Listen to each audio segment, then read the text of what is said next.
ఇక bulletin details చూస్తే తెలంగాణలో రేవంత్ రెడ్డి ప్రభుత్వంలో కీలక శాఖకు మంత్రిగా వ్యవహరిస్తున్న పొంగులేటి శ్రీనివాస్ రెడ్డికి ఈడీ షాక్ ఇచ్చింది. ఆయన కార్యాలయాలు, నివాసాల్లో ఎన్ఫోర్స్మెంట్ డైరెక్టరేట్ అధికారులు సోదాలు చేపట్టారు. ఢిల్లీ నుంచి వచ్చిన అధికారుల బృందం తెలంగాణలో వివిధ ప్రాంతాల్లో ఉన్న పొంగులేటి నివాసాలు, కార్యాలయాలపై ఏకకాలంలో మొత్తం 15 చోట్ల దాడులు నిర్వహిస్తుంది. ఇవాళ తెల్లవారుజామునే ఈడీ బృందాలు పొంగులేటి నివాసానికి చేరుకున్నాయి. సిఆర్పీఎఫ్ భద్రతతో ఈ తనిఖీలు నిర్వహిస్తున్నారు. గతంలో ఐటీ ఎగవేత కేసులో ఈడీ రైడ్స్ చేస్తున్నట్లు తెలుస్తోంది. పొంగులేటి శ్రీనివాస్ రెడ్డి ఖమ్మం నుంచి గతేడాది కాంగ్రెస్ పార్టీ తరపున ఎమ్మెల్యేగా విజయం సాధించారు. తెలంగాణలో కాంగ్రెస్ ప్రభుత్వం అధికారంలోకి రావడంతో ఆయనకు కీలకమైన రెవెన్యూ, గృహ నిర్మాణం, సమాచార ప్రసార మంత్రిత్వ శాఖలు దక్కాయి. పొంగులేటి శ్రీనివాస్ రెడ్డి రాఘవ కన్స్ట్రక్షన్ అధినేతగా ఉన్నారు. ఈ సంస్థ పలు రాష్ట్రాల్లో రోడ్లు, బ్రిడ్జిలు, వంతెనలు, ఇతర నిర్మాణ పనుల్లో ఉంది.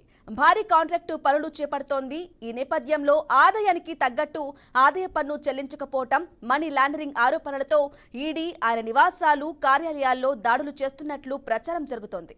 ఇక ఇదే అంశంపై మరింత సమాచారం అందించడానికి మా వరంగల్ ప్రతినిధి భాస్కర్ అందిస్తారు. భాస్కర్, చెప్పండి, పొంగులేటి శ్రీనివాస్ రెడ్డి ఇంట్లో దాడులకు సంబంధించి డీటెయిల్స్ ఇవ్వండి. బ్రాహ్మణి తెలంగాణ రాష్ట్రంలో కాంగ్రెస్ ప్రభుత్వంలో కీలకంగా వ్యవహరిస్తున్న మంత్రి పొంగులేటి శ్రీనివాసరెడ్డి ఇంటో ఈటీ దాడులు జరుగుతున్న పరిస్థితి. ఎందుకంటే గతంలో కూడా గత 10 ఏళ్ళు ఆయన టీఆర్ఎస్ పార్టీలో పనిచేశారు. టీఆర్ఎస్ పార్టీ నుంచి ఈ మధ్య కాలంలోనే కాంగ్రెస్ పార్టీలో చేరారు. అది పాలేరు ఎమ్మెల్యేగా పోటీ చేసి అక్కడి నుంచి గెలిపోయిన తర్వాత కాంగ్రెస్ ప్రభుత్వంలో తెలంగాణ రాష్ట్రంలో కీలక మంత్రి పదవి వ్యవహరిస్తున్నారు పొంగులేటి శ్రీనివాసరెడ్డి. అయితే గతంలో ఉన్నటువంటి టీడీపీ ప్రభుత్వం, గతంలో టీఆర్ఎస్ ప్రభుత్వంలో పనిచేసినప్పుడు కూడా గతంలో ఒకసారి ఈడీ రైళ్లు జరిగినాయి.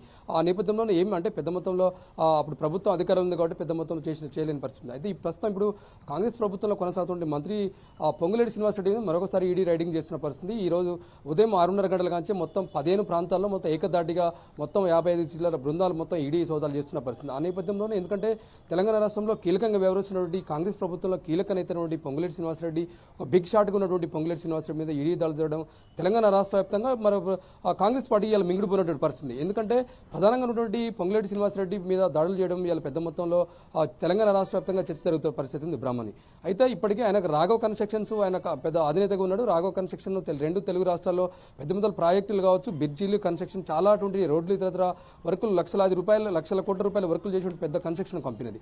ఆ కన్స్ట్రక్షన్స్ కంపెనీలో అవినీతి జరిగింది, అక్రమాలు జరిగింది. ఎక్కడ కూడా ప్రభుత్వానికి, కేంద్ర ప్రభుత్వానికి చెల్లించాల్సిన బడ్జెట్ ట్యాక్స్ చెల్లించలేదు, దాంట్లో అక్రమాలు జరిగినాయి.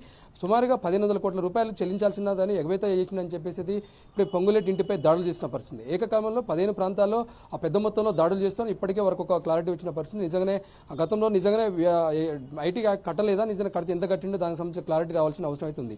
ఆ నేపథ్యంలో ఇప్పటికైతే తెలంగాణ రాష్ట్రంలో మొదటిసారిగా కాంగ్రెస్ ప్రభుత్వం అధికారంలోకి వచ్చిన తర్వాత మొదటిసారిగా పొంగులేటి శ్రీనివాసరెడ్డి ఇంట్లో దాడులు జరుగుతున్న పరిస్థితి. వాళ్ళ కుటుంబ సభ్యులు కావచ్చు, ఉన్నటువంటి ఆ కంపెనీస్ కావచ్చు, అనుకున్న వ్యవస్థ మొత్తం ఏకదాటిగా తెలంగాణ రాష్ట్ర వ్యాప్తంగా 15 ప్రాంతాల్లో దాడులు జరుగుతున్న పరిస్థితి.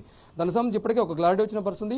వాట్ నెక్స్ట్ ఎవరైనా, ఎందుకంటే కాంగ్రెస్ లో కీలక నేతగా ఉన్నటువంటి పొంగులేటి శ్రీనివాసరెడ్డి పైన దాడులు జరగడం, దానికి ఆ కాంగ్రెస్ పార్టీ ఇలా చాలా ఒక ఆందోళనకరమైన పరిస్థితులు ఉంటుంది. నెక్స్ట్ ఎవరనేది ఒక క్వశ్చన్ మార్క్ మారిన పరిస్థితి. ఎందుకంటే చూస్తే సెంట్రల్ గవర్నమెంట్ సంబంధించి బీజేపీ పార్టీ ఇప్పటికే 2 సార్లు అధికారంలో అయిపోయిన తర్వాత 3వ అధికారంలోకి వచ్చింది. ఆ సౌత్ రాష్ట్రాల మీద పట్టు సాధించడం కోసం ఇలాంటివి చేస్తుందని చెప్పేసి ఒక తెలంగాణ రాష్ట్ర వ్యాప్తంగా 2 తెలుగు రాష్ట్రాల్లో ఒక చర్చ జరుగుతున్న పరిస్థితి. అయితే దీనిలో భాగంగానే సౌత్ రాష్ట్రాల్లో బీజేపీ పట్టు లేదు. మళ్ళీ ఆ సౌత్ రాష్ట్రాల్లో పట్టు సాధించాలంటే ఇలా తెలంగాణ రాష్ట్ర కావచ్చు, కర్ణాటక కావచ్చు, ఇతర రాష్ట్రాల్లో బీజేపీ పట్టు సాధించడం కోసం పూర్తిసార్లు ఇవాళ ఫోకస్ చేసిందని చెప్తున్న పరిస్థితి. ఆ నేపథ్యంలోనే రానున్న గవర్నమెంట్లు మరియు అధికారంలోకి తెలంగాణ రాష్ట్రంలో కూడా అధికారంలోకి బీజేపీ రావాలనే ఉద్దేశంతో ఇలాంటి దాడులు చేస్తున్నారని చెప్పి తెలంగాణ ప్రజలు చెప్తున్న పరిస్థితి. దానిలో భాగంగా ఇలా కాంగ్రెస్ నేతలు కూడా ఆరోపణలు చేస్తున్న పరిస్థితి. దానిలో భాగంగా ఇవాళ కాంగ్రెస్ లో కీలక నేతగా ఉన్నటువంటి పొంగులేటి శ్రీనివాసరెడ్డి మీద దాడులు జరిగాయని చెప్పేసి ఇలా పెద్ద మొత్తంలో చర్చ జరుగుతున్న పరిస్థితి. ఆ నెక్స్ట్ ఎవరు కాంగ్రెస్ పార్టీలో తర్వాత ఎవరిపైన దాడులు జరిగితే ఆ నేపథ్యంలో ఎవరైనా పెద్ద మొత్తంలో చర్చ జరుగుతుంది. Brahmani right, thank you Bhaskar, thank you for the updates.